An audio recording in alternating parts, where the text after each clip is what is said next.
Bonjour à tous. Alors, petit test, savoir si tout fonctionne. Est-ce que vous m'entendez? Si je peux avoir 2-3 personnes qui peuvent me répondre. Et on commence dans quelques secondes. Parfait. Merci. Merci pour les quelques messages. Donc, ça a l'air de fonctionner. Donc, on va pouvoir commencer. Parfait. Merci pour vos messages. Alors, aujourd'hui, nous allons donc aborder le diabète et la cataracte chez le chien.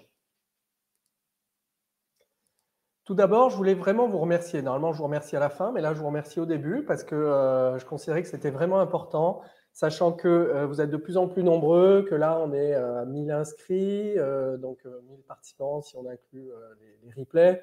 Donc, je voulais vraiment vous remercier parce que c'est grâce à votre participation qu'on peut continuer. Et nous, ça nous incite, avec Célia Maringue aussi qui va présenter avec moi, de faire toujours mieux et vous présenter les sujets qui vous intéressent. Donc, n'hésitez pas à nous dire s'il y a des sujets, parce que là, on commence à avoir fait pas mal le tour de la question, mais il y a toujours des choses à revoir. Donc, s'il y a des sujets qu'on n'a pas abordés ou alors qu'on a abordés il y a longtemps, n'hésitez pas à nous le dire et on se fera un plaisir de prévoir des nouvelles webconférences. Voilà, donc merci. Et avant de commencer, juste si une ou deux personnes peuvent encore me dire si tout fonctionne. Alors, il y a une personne qui n'a que le son. Alors voilà, si on peut me confirmer que vous avez bien le son et l'image, et ensuite on commence.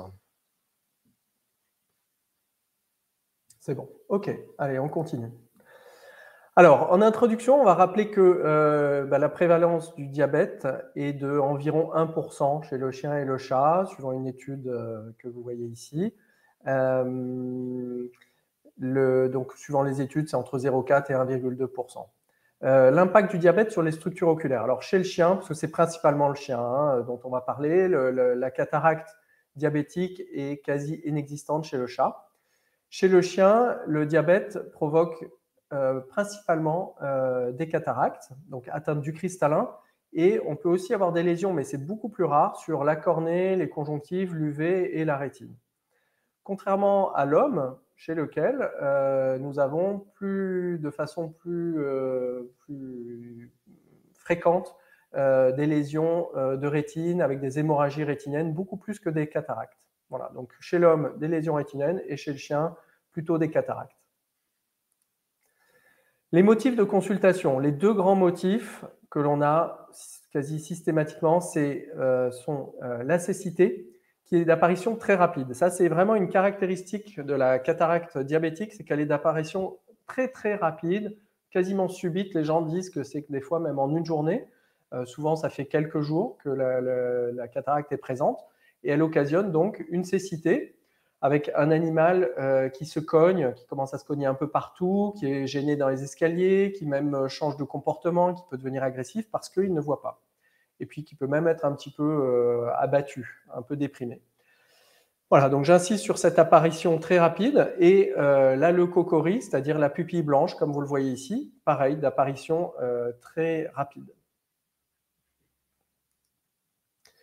Je rappelle très rapidement les causes de cataracte, parce que là, donc, on aborde la cataracte diabétique, mais sachez qu'il existe aussi des cataractes congénitales, c'est-à-dire de naissance, beaucoup plus rares, des cataractes héréditaires qui sont parmi les plus fréquentes, puisqu'on est quasiment à 50% des cataractes qui sont d'origine héréditaire, c'est-à-dire génétique, diabétiques, donc qui sont l'objet de la conférence d'aujourd'hui, cataractes traumatiques, donc suite à un choc par exemple, post-uvéitique, donc suite à des uvéites, et enfin liées à l'âge, donc assez fréquentes aussi, à peu près 20 à 30% chez les chiens après 10 ans, qui sont des cataractes d'évolution lente.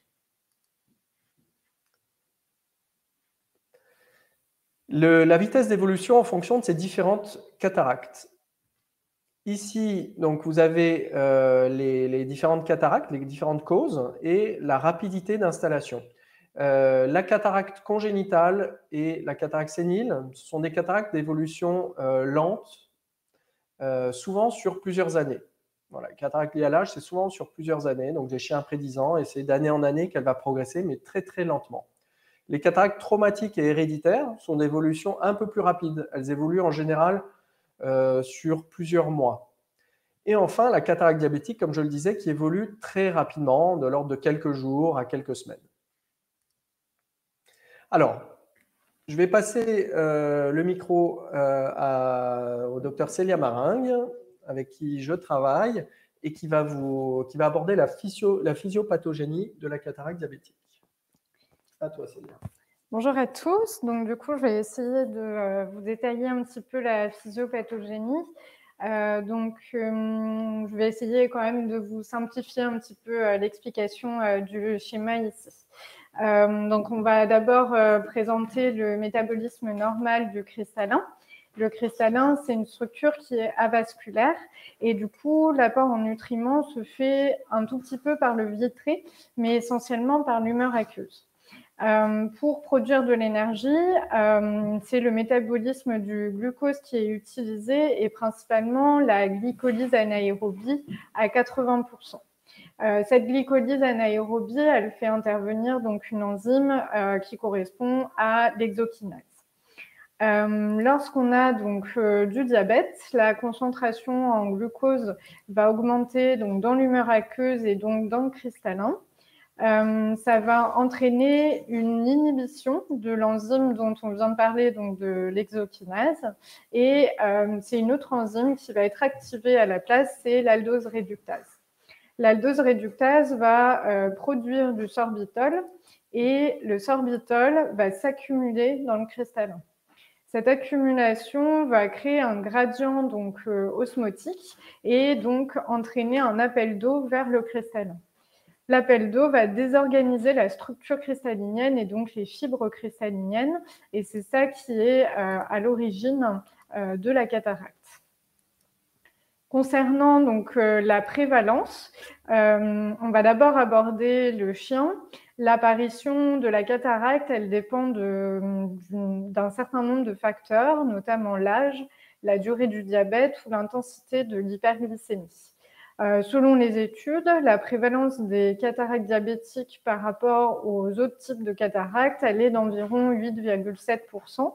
Et c'est très fréquent chez les jeunes chiens, notamment parce que leur aldose réductase a une activité qui est plus importante. Là, je vous ai présenté sur le petit diagramme en dessous les résultats d'une étude où ce que vous pouvez constater, c'est qu'à partir du moment où le diabète a été diagnostiqué, environ 6 mois après, on a 50% des chiens qui présentent une cataracte et à 16 mois, on a 80% des chiens qui ont développé une cataracte. Donc, effectivement, la prévalence est très importante à partir du moment où le diabète est diagnostiqué. Il y a de grandes chances que le chien présente à terme une cataracte. Chez le chat, comme Laurent Boina vous l'a décrit juste avant, la cataracte diabétique, elle est beaucoup plus rare. En fait, il est considéré comme résistant et selon les études, ce qui a été mis en évidence, c'est que l'aldose réductase aurait une activité qui est moindre et qui serait responsable de cette résistance du chat à la cataracte diabétique. Voilà. Je repasse la main à Laurent. Hop. Merci. Alors, donc vous recevez un chien comme celui-ci en consultation. Voilà. Donc, en consultation, vous allez d'abord réaliser un examen général avant de faire un examen ophtalmo. Pour l'examen général, la première chose, enfin, il y a plusieurs choses à demander. Déjà, c'est est-ce que le chien présente des signes de diabète, et en particulier de PUPD, parce que lors de cataracte, très souvent, on a tendance à vouloir faire une prise de sang d'emblée pour rechercher un diabète. On voit ça assez souvent et nous pensons que l'idée n'est pas de faire une glycémie sur tous les chiens que vous voyez et qui présentent une cataracte.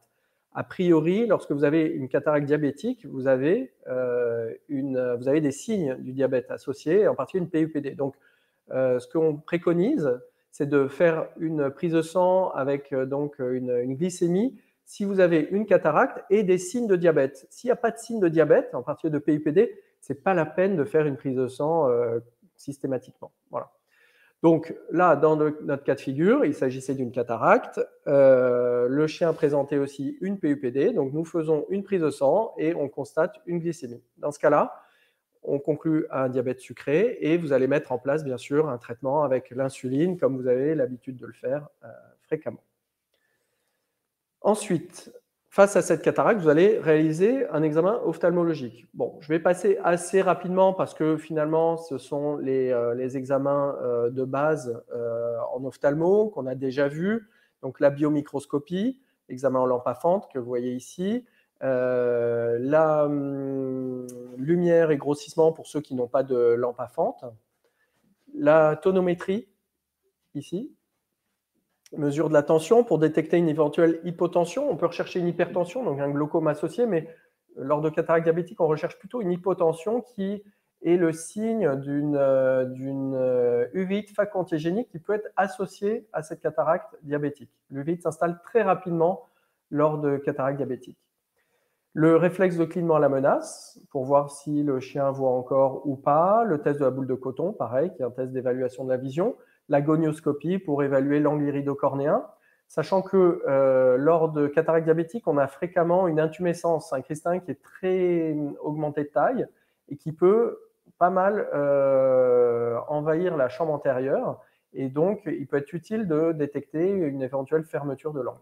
Donc, cela se fait avec la gonioscopie. L'examen ophtalmologique, donc avec l'ophtalmoscopie directe et indirecte, pour visualiser le fond d'œil. Donc souvent, lors de cataracte diabétique, lorsqu'elle est mûre, vous ne verrez pas le fond d'œil.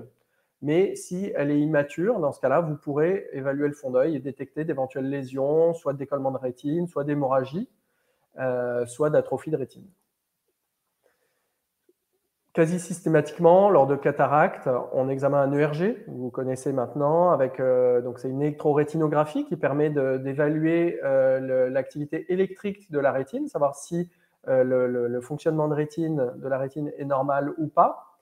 Ici, vous avez un ERG normal, donc la rétine fonctionne normalement, et ici un ERG plat qui est souvent associé à une atrophie de rétine ou à un décollement de rétine.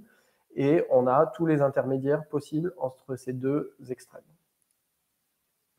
L'échographie oculaire, elle est réalisée aussi quasiment systématiquement pour détecter des lésions qui peuvent être associées à la cataracte, en particulier pour visualiser tout ce qui est postérieur au cristallin. Donc ici, vous avez une échographie d'un œil avec une cataracte. Donc ici, vous avez l'avant avec la cornée, la chambre antérieure, le cristallin.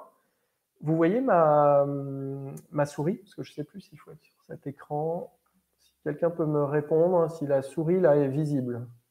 Parce que j'ai un petit doute.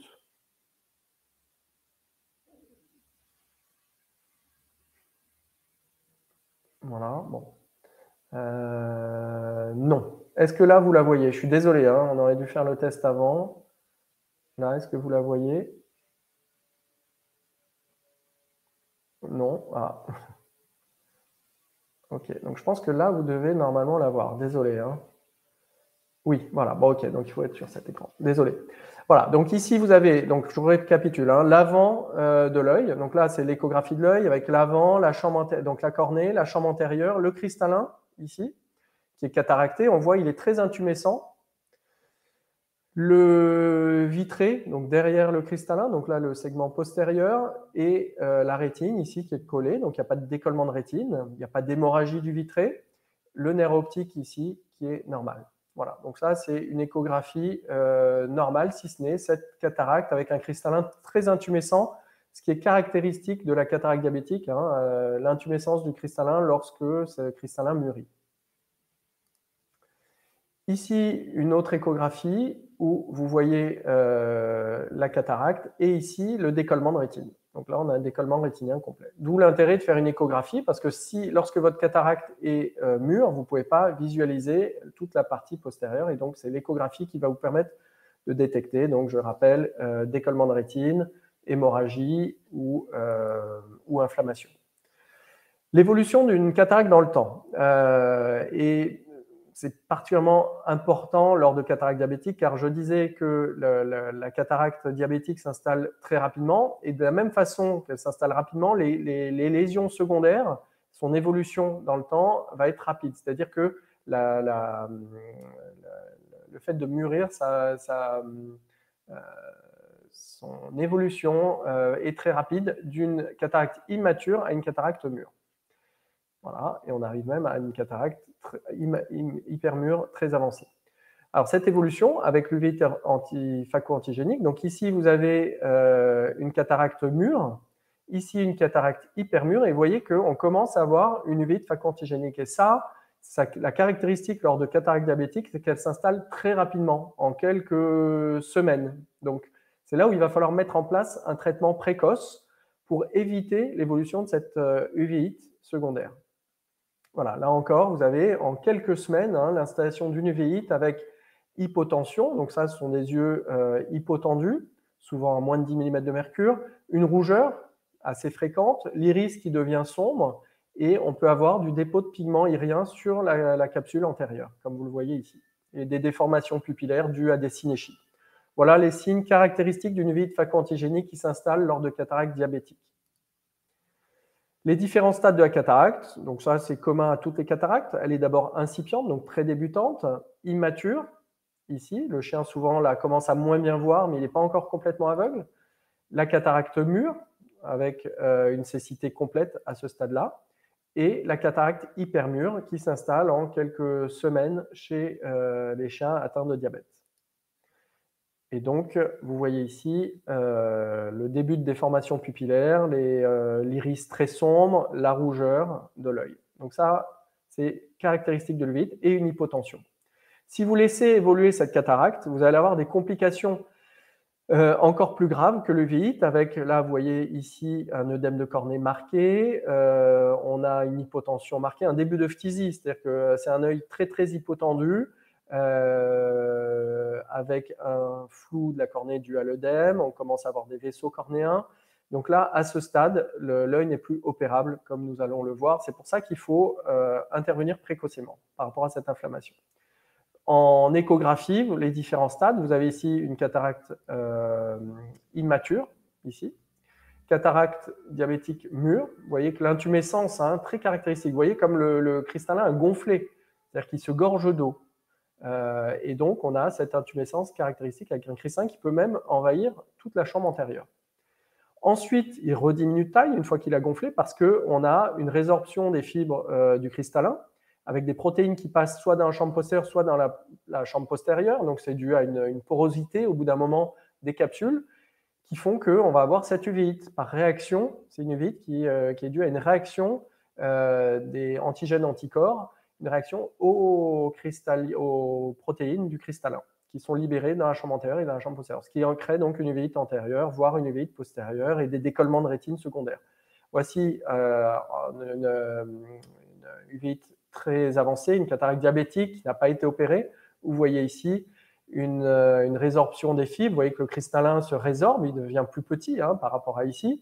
Les capsules deviennent poreuses et on a passage de cristalline de protéines dans la chambre antérieure, dans la chambre postérieure. On voit ici l'uvite postérieure avec cette hyperécogénicité ici, écogénicité au niveau du segment postérieur, et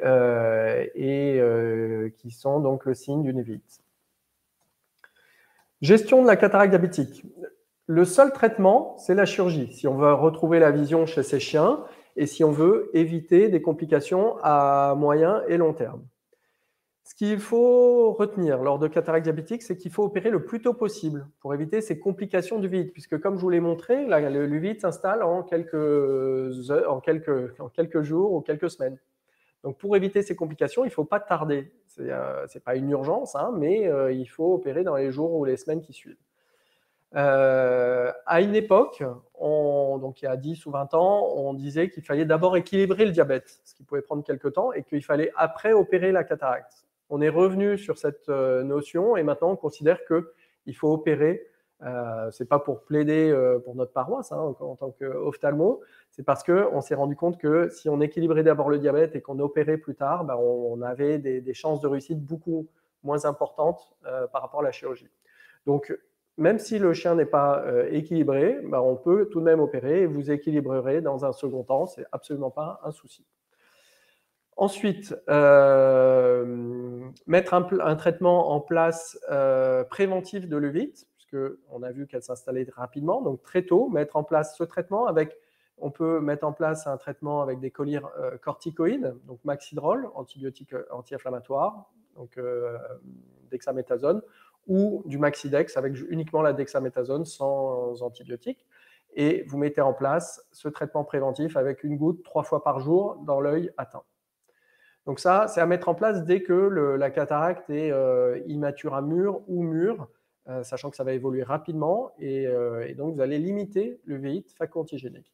On peut aussi mettre en place un traitement avec des AINS en collyre, associés ou non aux corticoïdes, donc comme l'acular collyre, avec une goutte 3 fois par jour, donc associé aux corticoïdes ou seul. On met ce collyre AINS seul lorsqu'on craint un passage de corticoïdes par voie générale. Donc sur des petits chiens, donc là c'est pour ça que j'ai mis passage systémique du collyre corticoïde. Oui, ça existe, c'est décrit, mais bon, il ne faut pas non plus focaliser trop là-dessus. Il faut que le traitement soit quand même sur plusieurs mois. C'est ce qui a été montré, et plutôt sur des petits chiens.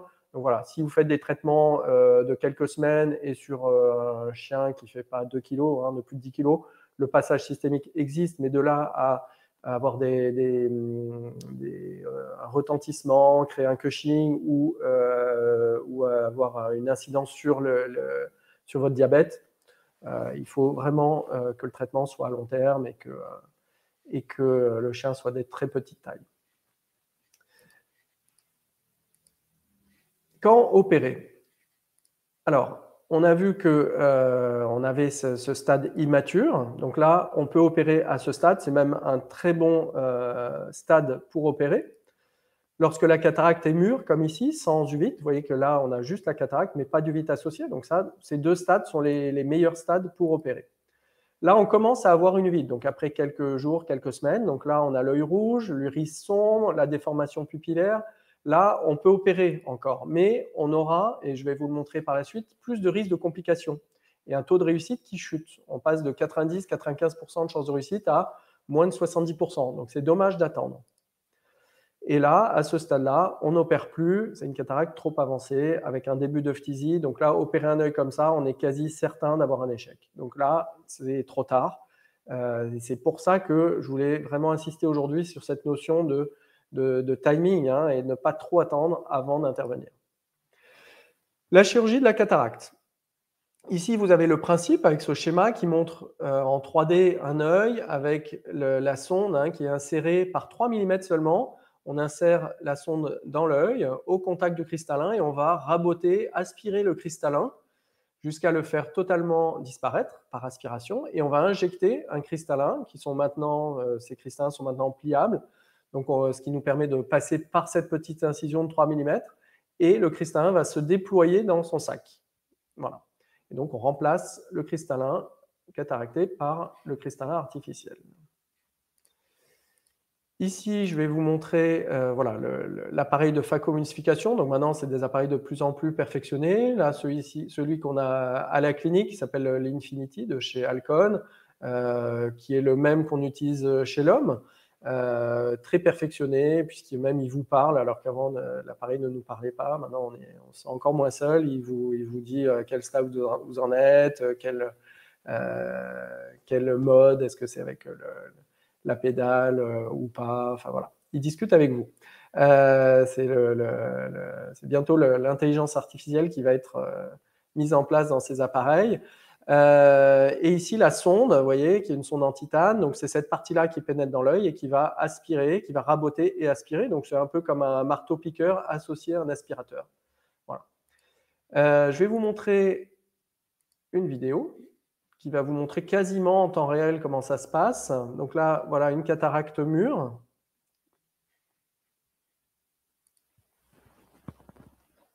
Donc l'œil est placé et les paupières sont écartées, l'œil est stabilisé. Voilà, donc vous allez voir une première étape où on va inciser la cornée. Donc c'est une incision de 3 mm avec un couteau spécial, hein, un couteau à kératotomie de 3,2 mm. Voilà, précisément 3,2 mm d'incision.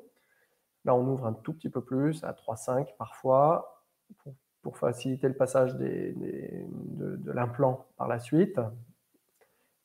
Cette sonde en titane dont je vous ai parlé, la sonde de phacoemulsification, qui émet des ultrasons à son extrémité. Donc ici, on a des ultrasons qu'on contrôle avec une pédale.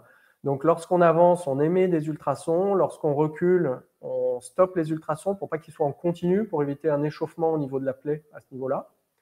Et donc voilà, on réalise des mouvements de va-et-vient au contact du cristallin. Donc là, on est dans le sac cristallinien, hein, et on aspire le cristallin. Donc les ultrasons fragmentent le cristallin et on a un système d'aspiration avec irrigation-aspiration de liquide dans l'œil, ce qui permet d'avoir le globe toujours bien gonflé et de mieux voir ce que l'on fait à l'intérieur de l'œil. Voilà, donc la souris. Ah voilà. Voilà. Donc ici, au contact du cristallin, vous voyez qu'on aspire les différents morceaux. Au bout d'un moment, le cristallin se fragmente. Vous voyez que là, voilà, on a des petits morceaux qui se forment. Donc, quand on est à ce stade-là, ça devient plus facile parce que les morceaux de cristallin sont aspirés et viennent se coller à votre sonde. Donc, il y a moins de mouvements à faire. Voilà, on cède un petit peu aussi de la sonde pour bouger les petits morceaux de cristallin à l'intérieur du sac. Donc on a des petites bulles d'air que vous voyez aussi, elles vont disparaître, et puis si elles sont présentes encore à la fin de la chirurgie, elles seront résorbées dans les heures ou les jours qui suivent. Voilà, donc là on arrive à la fin, vous voyez les derniers morceaux qui sont aspirés. Donc vous voyez que tout est fait par cette incision de 3,2, et ce qui limite aussi les risques d'infection, parce que la voie d'entrée est très petite. Voilà, aspiration des derniers morceaux de cortex cristallinien. On commence à voir le fond d'œil.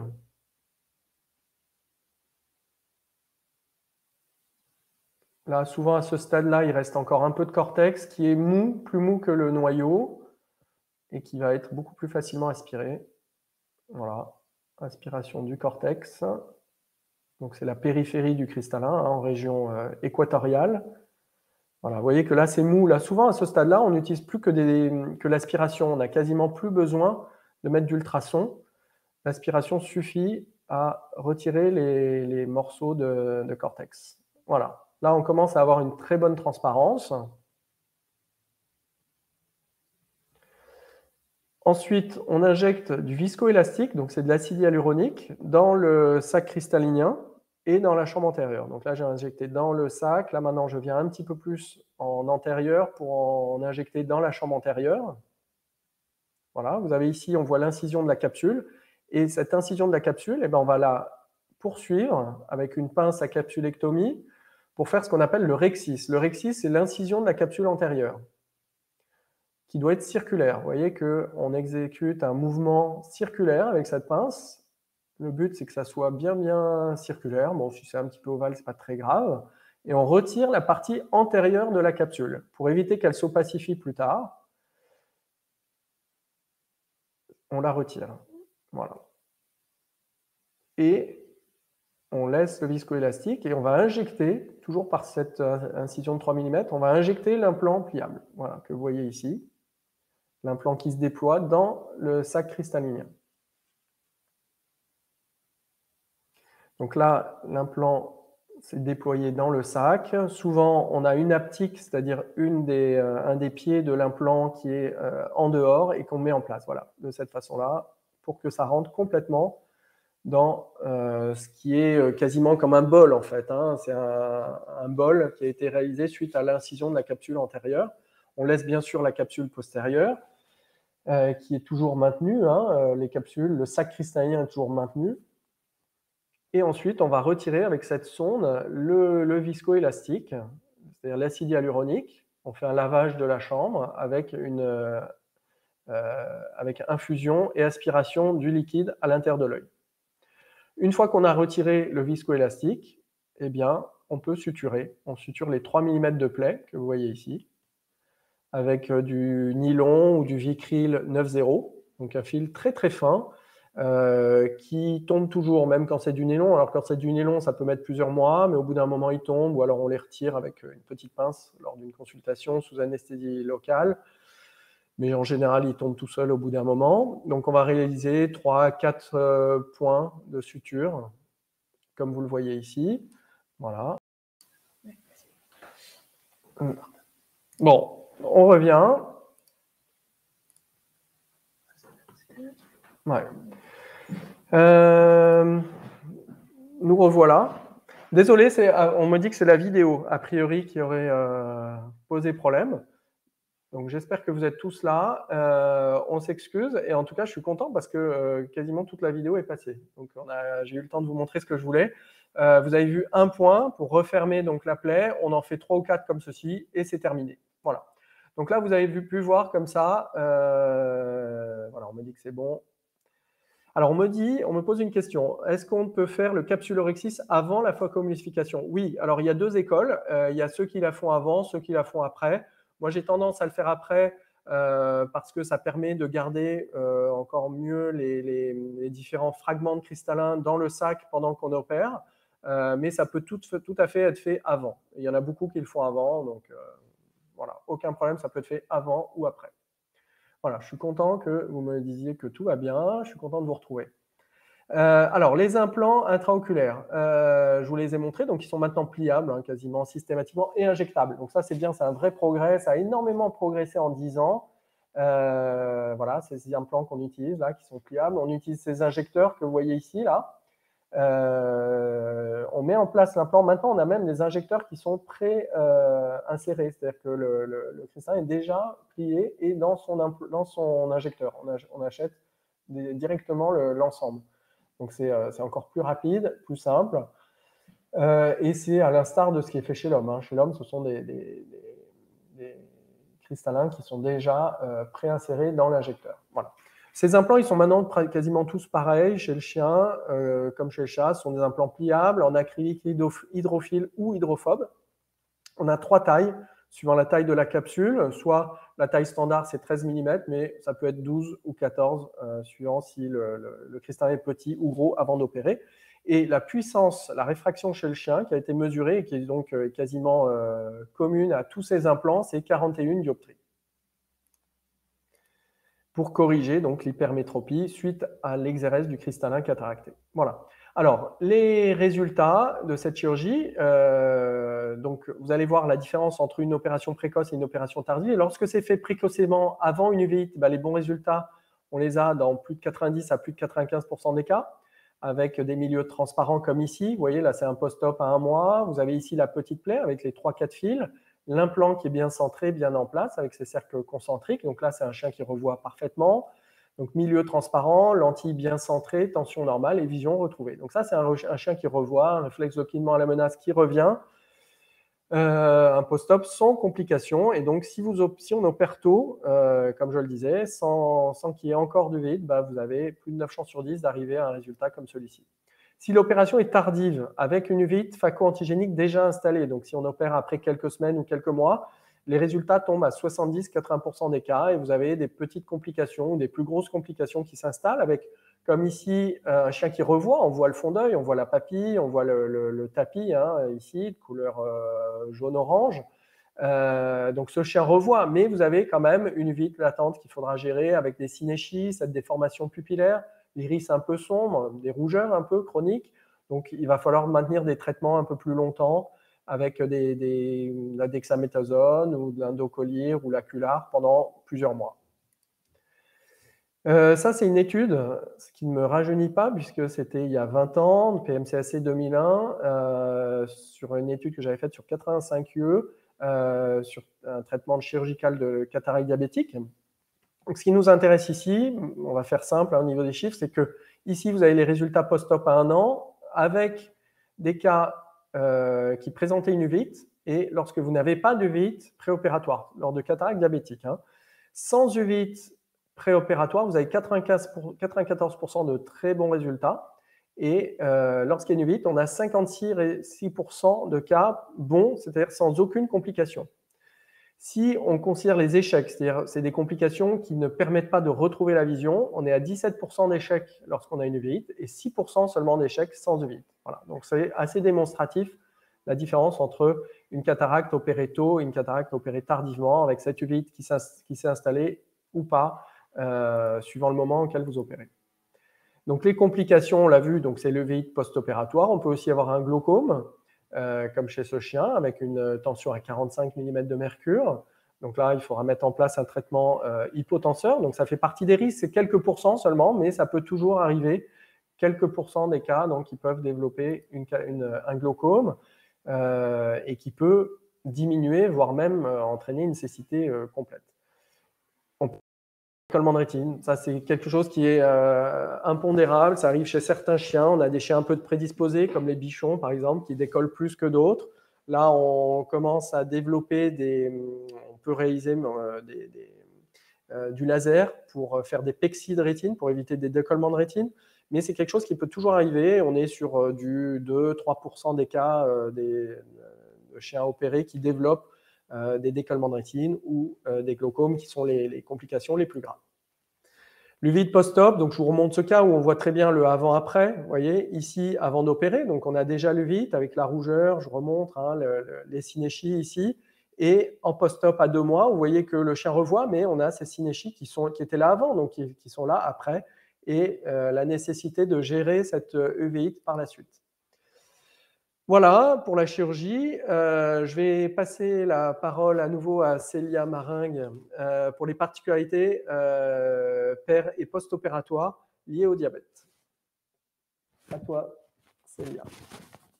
Tu n'as pas de vidéo, donc tu ne devrais pas avoir le même problème que moi. Hop. Alors, du coup, je vais vous expliquer les particularités qui sont liées au péri-op et au post-op chez le chien diabétique. Toutes les conditions périopératoires avec l'anesthésie, le jeûne, le stress, l'hypothermie vont entraîner des perturbations de la glycémie et on sait que ça peut déréguler un diabète qui est contrôlé médicalement et on peut craindre aussi des hypoglycémies en péropératoire, notamment liées au jeûne et à l'injection d'insuline. La question, c'est un petit peu quel protocole choisir pour le jour de la chirurgie. Il y a une étude assez récente qui a comparé différents protocoles. Pardon. Excusez-moi. Hop. Voilà. Différents protocoles. Le premier correspondait à 12 heures de jeûne et une demi-dose d'insuline. Le deuxième à 6 heures de jeûne et une demi-dose d'insuline. Le troisième à 12 heures de jeûne et une dose entière d'insuline. Et le dernier à 12 heures de jeûne sans insuline. Ce qu'on peut voir, c'est que la glycémie en péropératoire est restée stable pour les 3. Par contre, le dernier protocole était associé à une augmentation de la glycémie pendant l'opération. Ils ont comparé ensuite les différents protocoles et leur influence sur l'apparition de complications en péropératoire, donc notamment d'hypoglycémie ou d'hypothermie et d'hypotension. Il n'y a aucun protocole qui serait plus associé à certaines complications. Nous, on utilise ce protocole-là, donc 12 heures de jeûne et une demi-dose d'insuline. Mais voilà, je voulais vous présenter, vous détailler un petit peu ça. Par rapport au post-opératoire, comme Laurent Boinat vous a expliqué tout à l'heure, effectivement, en traitement à la fois préventif et en post-opératoire, on va utiliser des corticoïdes topiques. On sait qu'il y a une absorption systémique du fait qu'il y a une élimination en partie des collyres dans la cavité buccale et ça peut entraver la stabilisation du diabète. Il y a une publication de 2019 où ils ont comparé l'administration de corticoïdes topiques et d'AINS en topique 4 fois par jour pendant un mois. Et ils n'ont pas vu d'impact sur la régulation de la glycémie. Après, effectivement, ça dépend du poids du chien et ça dépend aussi de la durée du traitement, notamment parce que généralement, après une chirurgie de la cataracte, on va traiter pendant plus longtemps, plus qu'un mois. Donc, il peut y avoir quand même une influence.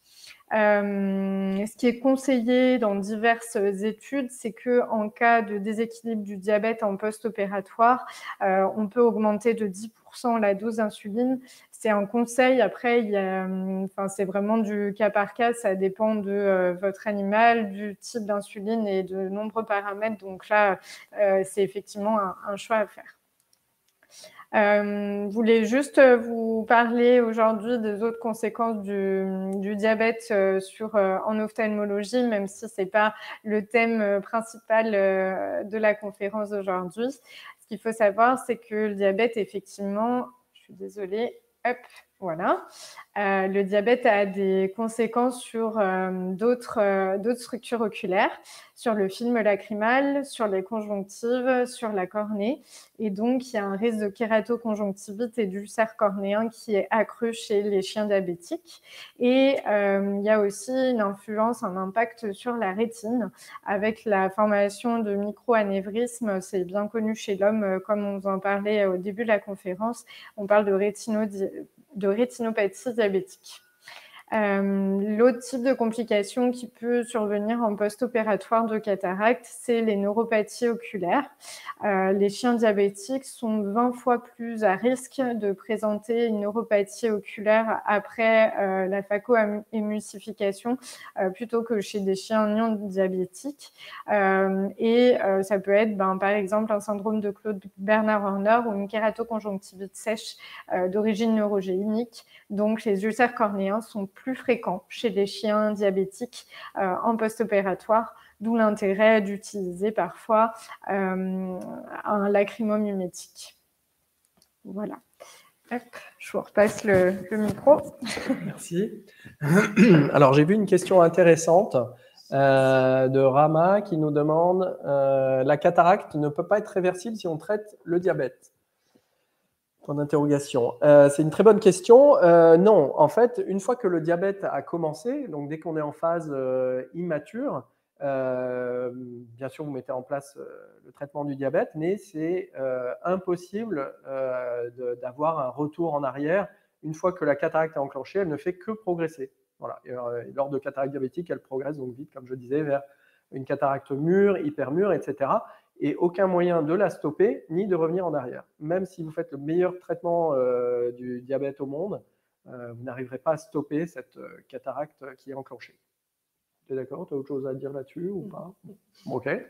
Voilà. Et même, ça ralentit même pas l'évolution. Hein. Ça n'a vraiment aucun impact. Ensuite, pas d'autres questions. On verra par la suite les questions. Donc, en conclusion, et ensuite, on va passer à notre quiz habituel. Retenez que, ça, je crois que je l'ai dit plusieurs fois, lors de cataracte diabétique, l'évolution lors de diabète, pardon, l'évolution de la cataracte est très rapide. Hein, c'est en général une cataracte qui s'installe en quelques heures ou quelques jours et une évolution très rapide vers la maturité et vers une inflammation, une uvite phaco-antigénique, d'où l'intérêt de mettre en place un traitement très tôt préventif. Donc, on l'a vu avec corticoïdes en collyre, 2 à 3 fois par jour, de la dexaméthasone, donc Maxidex ou Maxidrol en collyre, et éventuellement associé ou alors à la place du collyre corticoïde, un collyre AINS type Acular en collyre. Ça, c'est vraiment ce que vous devez mettre en place dès que vous voyez une cataracte diabétique pour éviter ces problèmes qui adviennent quasiment systématiquement et qui permettent d'attendre la chirurgie.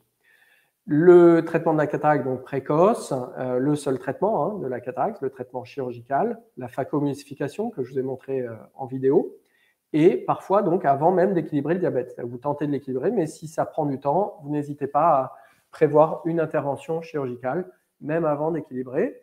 Et retenez que les résultats de la chirurgie sont très bons dans la majorité des cas, surtout lorsque la cataracte est opérée précocement. Donc, on est atteint maintenant à plus de 90%, 95% de réussite lorsqu'il n'y a pas d'uvite. Lorsqu'il y a une uvite et qu'elle est contrôlée, on peut tout de même opérer, mais avec des chances de réussite un peu moins importantes, comme vous l'avez vu précédemment. Alors, merci de votre participation. Alors, je vois une question. Sous-conjonctivale de cortico en fin de chir. Bonne question.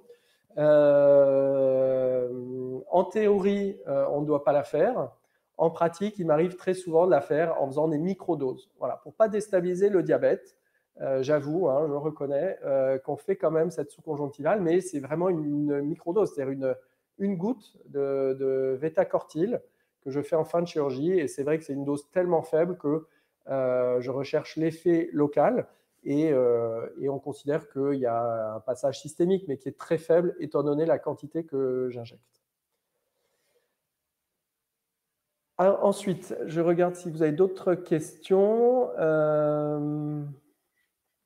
Bon, pas pour le moment. Donc, le quiz a gagné l'ouvrage « Conduite à tenir en ophtalmologie du chien et du chat ». Donc, je vais vous mettre une cataracte. Je vous dis tout de suite, ce n'est pas une cataracte diabétique, mais il faut trouver la cause. Et le premier qui trouve, donc nous, on va suivre ça dans le chat, recevra l'ouvrage en cadeau. Vous êtes prêts? Attention, c'est parti. Voici donc un chat qui présente une cataracte que vous voyez ici. Donc ça, je pense que tout le monde est d'accord. Quelle est la cause?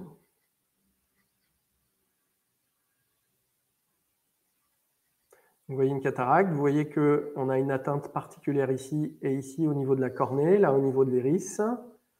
Donc uvéite, oui, il y a une uvéite. Traumatique, Laurent F, peut-être Laurent Fureur, on verra. Oui, traumatique.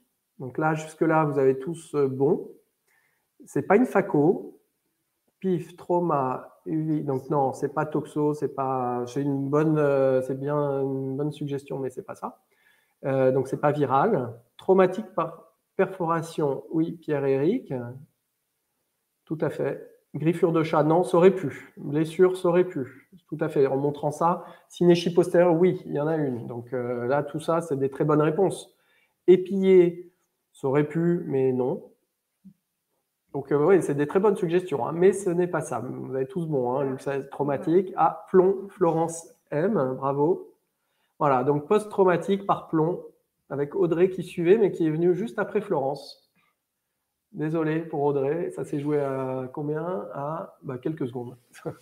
Donc c'est Florence M qui a trouvé. Donc c'est un traumatisme par plomb de chasse chez ce chat qui a provoqué, donc le plomb a dû pénétrer au niveau limbique ici, au niveau de la cornée, qui a créé une uvite traumatique à ce niveau-là, avec synéchie postérieure, déformation pupillaire, et secondairement une atteinte du cristallin avec une cataracte. Voilà, donc ce n'est pas une cataracte diabétique comme je disais, mais c'est une cataracte un peu originale. On en voit peu, nous en tout cas à Paris, les plombs de chasse c'est rare. Mais ça peut être opérable. Des fois, c'est souvent classé comme des cataractes non opérables, mais on en opère beaucoup, nous, avec donc, qui sont post-traumatiques suite à des uvites. Si le uvite est bien maîtrisé, ce qui est le cas de cette uvite ici, ce sont des cataractes opérables. Donc ça, c'est un chat qui est opérable. Voilà. À nouveau, merci. On a quasiment fini. Merci de votre attention. Juste vous annoncer un petit peu en exclu, parce qu'on a encore peu communiqué, que nous ouvrons dans 1 mois et demi, 2 mois, début janvier, un nouveau centre d'ophtalmo-vétérinaire au centre de Paris. Donc voilà, on sera là pour vous, pour répondre à vos questions, recevoir des cas si vous le souhaitez. C'est 100% ophtalmologie. Voilà, c'est la clinique Ophthavet. Et nous organiserons régulièrement, parce qu'on a la chance d'avoir une surface avec en particulier une salle de conférence, donc on pourra recevoir 50 personnes à peu près. Donc on organisera des conférences, maintenant qu'on va pouvoir reprendre les conférences en présentiel et pas seulement en webconférence, même si c'est très sympa de faire ces webconférences pour nous. On alternera avec des conférences en présentiel, comme ici. On en avait déjà réalisé une il y a 2 ans. Et on aura aura des boissons qui seront là pour agrémenter le tout et fêter l'inauguration de la clinique. Voilà, vous êtes les bienvenus. Vous pouvez passer quand vous voulez, si vous voulez visiter. Voilà. Alors, quelques questions. C'était le plomb. Oui, c'était le plomb. Il y a quelqu'un qui a dit qu'elle n'avait plus le son, c'est pour ça. Mais... Ah, d'accord. Ah oui, d'accord. Désolé pour la personne qui n'a plus le son. Merci à vous. Merci de la part d'Anne, oui, pour l'inauguration. À bientôt. Des choses à rajouter, Célia? Non? Bon, donc rendez-vous dans quelques semaines ou quelques mois pour une prochaine webconférence. N'hésitez pas à nous envoyer des suggestions, hein, si vous voulez des sujets à traiter, que vous voulez voir traités, vraiment n'hésitez pas, soit en consultation, chirurgie, voilà, on en tiendra compte. On nous demande si c'est en 2022 l'ouverture de la clinique. Oui, c'est en 2022. Ah oui, parce que j'ai mis janvier. C'est ça? Ouais, j'ai mis janvier. Non, c'est pas 2023 ou 2024. Non, c'est 2022. Ouais, c'est chaud. C'est dans très peu de temps.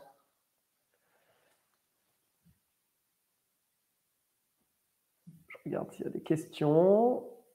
Comme je vois que vous êtes encore 120 avec nous, n'hésitez pas. Si vous avez des questions. Oui. Est-ce que oui, alors le fichier de présentation, oui, tout à fait. Normalement, nous on l'a mis, donc il doit être disponible.